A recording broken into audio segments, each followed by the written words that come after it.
Hello everyone, मी वैशाली स्वयंपाकघरमध्ये तुमचं सर्वांचं खूप खूप खूप मनापासून स्वागत आहे। वैशाली स्वयंपाकघरमध्ये आज मी तुमच्याबरोबर कुरकुरीत भेंडी ही रेसिपी शेअर करणार आहे। चला तर मग बघूया कशी बनवायची कुरकुरीत भेंडी। इथे मी पाव किलो भेंडी घेतलेली आहे। स्वच्छ धुवून पुसून कोरडी करून मी इथे ती घेतली आहे। एकदम बारीक बारीक त्याला काप करून इथे घ्यायचे आहेत। त्यामध्ये मी इथे लसूण जे आहे तो 8 ते 10 पाकळ्या आहेत। लसूण थोडासा जास्त वापरायचा आहे। त्याला क्रश करून घेतलेला आहे, बारीक चिरून असं घेऊन याच्यामध्ये मी ते ऍड केलेलं आहे। त्याच्यामध्ये आता मी इथे धने जिरे पूड ऍड करणार आहे।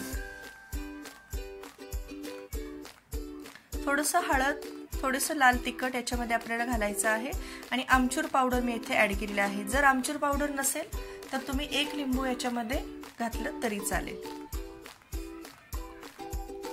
चवीप्रमाणे आता मीठ इथे मी घालत आहे। आता याच्यामध्ये कुरकुरीतपणा येण्यासाठी इथे तांदळाचं पीठ मी वापरलेलं आहे। अर्धी छोटी वाटी मी तांदळाचं पीठ यामध्ये ऍड केलेलं आहे। 2 चमचे मी इथे बेसन पीठ ऍड केलेलं आहे। आता सर्व जिन्नस आपल्याला व्यवस्थित ऍड करून घ्यायचे। आता इथे तेल सुद्धा मी इथेच ऍड करणार आहे। 1 छोटी पळी मी इथे तेल घातलेलं आहे। जर तुम्ही कढईमध्ये ही भेंडी फ्राय करणार असाल, डीप फ्राय करणार असाल तर तुम्ही याच्यामध्ये तेल नाही घातलं तरी चालेल, पण मी ही भेंडी एअर फ्रायर मध्ये पूर्णपणे फ्राय करून घेणार आहे। थोडंसं पाणी पण मी यामध्ये टाकलेलं आहे जेणेकरून त्याला कोटिंग येईल।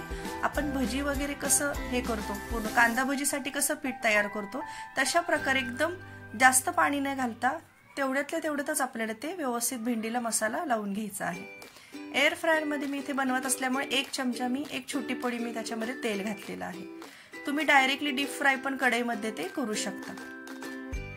एअर फ्रायर मध्ये अजिबात तेल लागत नाही। थोडेसेच एकदम 1 चमचा तेलामध्ये सुद्धा आपली भेंडी एकदम कुरकुरीत तयार होते। आता एअर फ्रायर मध्ये जर तुम्ही भेंडी करणार असाल तर 190 डिग्री वरती आपल्याला 15 मिनिट्स आपल्याला ही भेंडी बेक करायला लावायची आहे, फ्राय करायला लावायची आहे। तुम्ही बघू शकता इथे मी टेम्परेचर सेट करत आहे। 190 चं मी इथे टेम्परेचर सेट केले आणि 15 मिनिट्स मी इथे सेट केलेलं आहे। आता इथे भेंडी फ्राय करण्यासाठी मी ठेवलेली आहे। मधून मधून 5 मिनिटांनी आपल्याला व्यवस्थित हे पूर्णपणे टॉस करून घ्यायची आहे। भेंडी टॉस करून पुन्हा एकदा एअर फ्रायर मध्ये आपल्याला ही भेंडी लावायची आहे। दर 5 मिनिटांनी म्हणजे 15 मिनिटांसाठी 3 बॅच मध्ये भेंडी आपल्याला टॉस करून घ्यायची आहे आणि तुम्ही बघू शकता आपली कुरकुरीत भेंडी इथे तयार झालेली आहे। वरण भात, आमटी भात याबरोबर ही खूप सुंदर लागते चवीला। सर्वांनी नक्की ट्राय करून बघा। तुम्ही बघू शकता इथे भेंडी मस्तपैकी कुरकुरीत अशी तयार झालेली आहे। सर्वांकडे एअर फ्रायर जर नक्कीच असेल, नक्कीच एअर फ्रायर मध्ये ही रेसिपी ट्राय करून बघा। आणि डायरेक्ट जरी आपण डीप फ्राय केली कढईमध्ये तरी सुद्धा खूपच छान, खूप खमंग चविष्ट ही भेंडी लागते। खूप कमी जिन्नस याला लागतात आणि पटकन होतात। सर्वांनी नक्की ट्राय करून बघा। तुम्हाला ही रेसिपी आवडली असेल तर नक्कीच लाईक, शेअर आणि सबस्क्राईब करा आणि मला नक्की कमेंट करून सांगा।